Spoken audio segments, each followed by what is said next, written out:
How's the pitching today? I felt great. I made some good pitches. I made one really, really bad pitch in the middle of the plate, and that really was it. The hit before that, a great sequence, good execution, and he just a little excuse me grounded to third. But the only pitch I really want back is the double in the gap. But that's why we got spring training. That's why we're here. Working on those things. Waino, when you were working out Glen Academy, were you thinking about, I want to be ready on Monday, I want to be ready for the first spring game, I want to be ready for opening day? The key wasn't like Monday or anything. It was just ready for when the call comes. Mm-hmm. It was. I didn't know when that was going to be. I didn't know if that was going to be mid-season or, quarter way into the season or the first day of the season. Didn't know, but I knew that I needed to be ready whenever that was. What was it like pitching in that environment? Ballpark, fans, everything else? Felt good. Felt like baseball again. It's a good feeling to have. Even in spring training the other day, or in the live session back in the backfields, it felt like it was just different than it has been. It was just good. It was a good feeling. There's probably no right answer to this, but that some teams send a representative lineup, some teams send a minor league lineup. Does it make a difference for you? I mean, sometimes veterans just take, so I don't know what you get out of that, whereas some young guys are out there trying to prove. Well, I faced the Astros 4 or 5 times last spring training. Yeah. Same guys every single time. So it was Altuve constant. It was Altuve. It was Correa. It was all of them every time, except for maybe Bregman might have been the only guy that I didn't face a whole lot. But for me, I mean, it was just about executing today. I mean, I really wasn't going to go too much off reports. I was going to read hitters. I was going to read swings. I was going to make pitches and execute the pitches I was trying to throw, and that was really the thought going into it. Didn't worry about who I was facing. How have you seen Kisner grow in that role? I mean, you've seen him I think you've thrown him from the very beginning when he first moved to catcher. Yep. Yeah, he's gotten a lot quieter with his hands in a good way. He used to kind of push balls down. Now he's really receiving well. I think he's learned a lot from Yachty, honestly, watching him, and I think he's learned a lot about his own abilities, and he looks great back there. I'm proud of him. He's a good target, big target too. Got a good center body, low target for us to aim at, and calls a good game. He and I work together well. We've had some games together, and I like the way he calls because he makes me throw things sometimes that I normally wouldn't, which is a good thing. Hitters kind of walk back and go, he doesn't do that. Kiz calls and I'm like, Kiz, that worked. One time I can remember pitching to Kiz in against the White Sox in the COVID year, first game back, and I remember on the mound he called something. And I was like, I don't do that, and I was like, maybe I'll do that. And it worked, and I was like, wow, that worked. He's like, I know, you need to throw that more. And I'm not going to tell you what it was because that would be a scouting report. But is it the Devastator? Just say it's I can't tell you. Can't tell you. But Devastator was working today, though. Yeah. Devastator was working today. I got a strikeout and a couple swing and misses. Got a ground ball out. So. Dude, with Kiz, I mean, he's put in a lot of time away from here, studying games. Do you see that? Yeah. And Kiz is smart guy.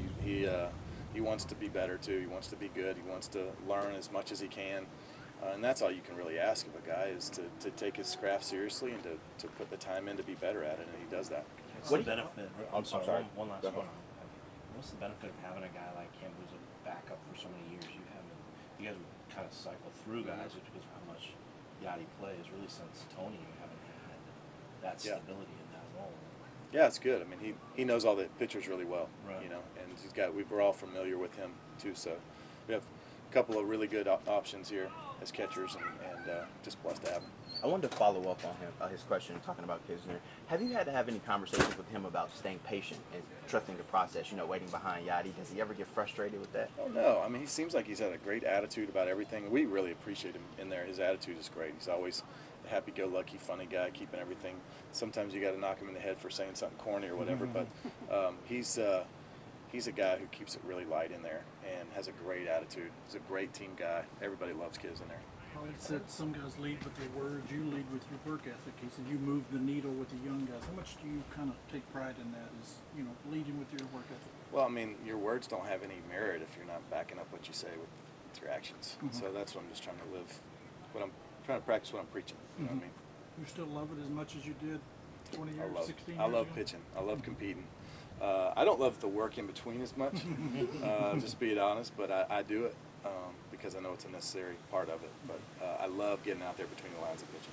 Watching Nolan Arenado today, right away making that beautiful play and then hitting the heck out of the ball. For you as a teammate, knowing that this is trying to win the World Series this year, fun seeing him day one play at that high level. Yeah. I mean, I've got to keep these guys loose.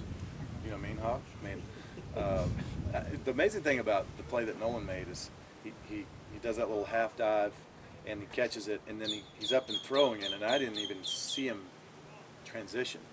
He caught it and threw it before I even knew what was happening. He's so talented. I mean, if we don't pound the zone as a staff, we're just missing the point here. I mean, our guys are so good out there, especially him.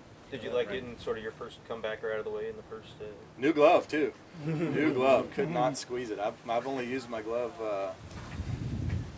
4 days now, so it's going to take a couple more catches for me to be able to squeeze those. Yeah, but that's good. I like to feel that ball come back at me at that pace more than the Justin Turner pace that happened in the postseason. Do you put it under your pillow or microwave or oven? No, I like to use it playing baseball. That's how I like to break it up. Can you talk about what it means to pitch with having all those Gold Glovers behind you and just knowing that you pretty much secure? Just gives us a lot of confidence. Just gives us a lot of confidence to go out there and throw strikes and throw good quality strikes, keep them on the ground.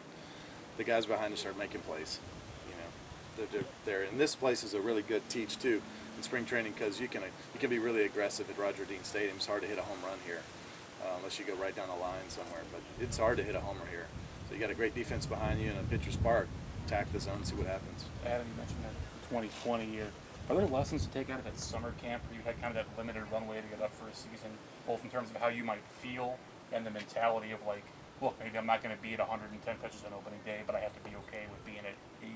Not that you won't. My mind is I'm just going to throw a 9-inning shutout and fewer pitches. That's all that means for me. I'm just going to be very aggressive and pitch like I normally do, and hopefully they can't take the ball from me. That's my mindset. I'm not trying to cap anything in my mind.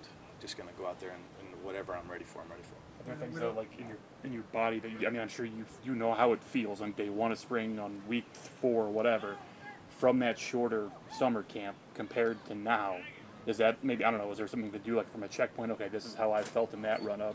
Here's where I am. Well, I think the key is getting your body in a certain shape where you can get game ready quicker. And that's where we are now, and that's where we were back in 20. Well, you're a competitive guy. Do you want that opening day again to be back out there? Great question. I mean, everybody wants to start opening day, right? That's what everybody has a goal for eventually. So we'll see what happens. But have you seen the difference in Nolan this spring? I know not just today, but all spring compared to his first spring last year. His comfort level. I don't know. He fit in pretty well with us really quick. I mean, he's it's almost like he was supposed to be here years ago. We love him in there. It seems like he's been here for 10 years to me, but certainly comfortable in there now, which he should be. Waino, how has your approach changed to spring training from year 1 of spring training to where you are now? Hasn't. Still trying to make the team. Still feel like I need to go out and prove myself every time out there, and whether it's for them or it's just for me, it's proven. I want to reprove it every year, every pitch, every outing. So there's always, I was just telling somebody, there's always that mindset going into spring training where you go, all right, I pitched for a long time. My body feels great. My arm feels good. But the stuff's coming out really nice. Think I'm going to be able to get all these hitters out. And we'll see.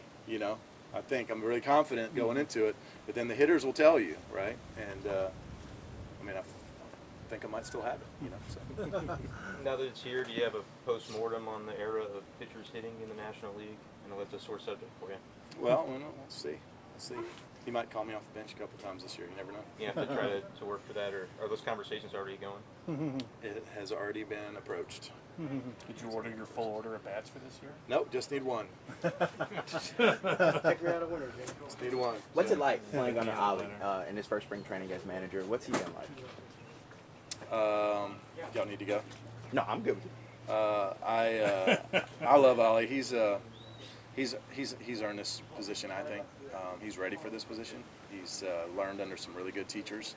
He's a very smart baseball man, and I think he's ready for it.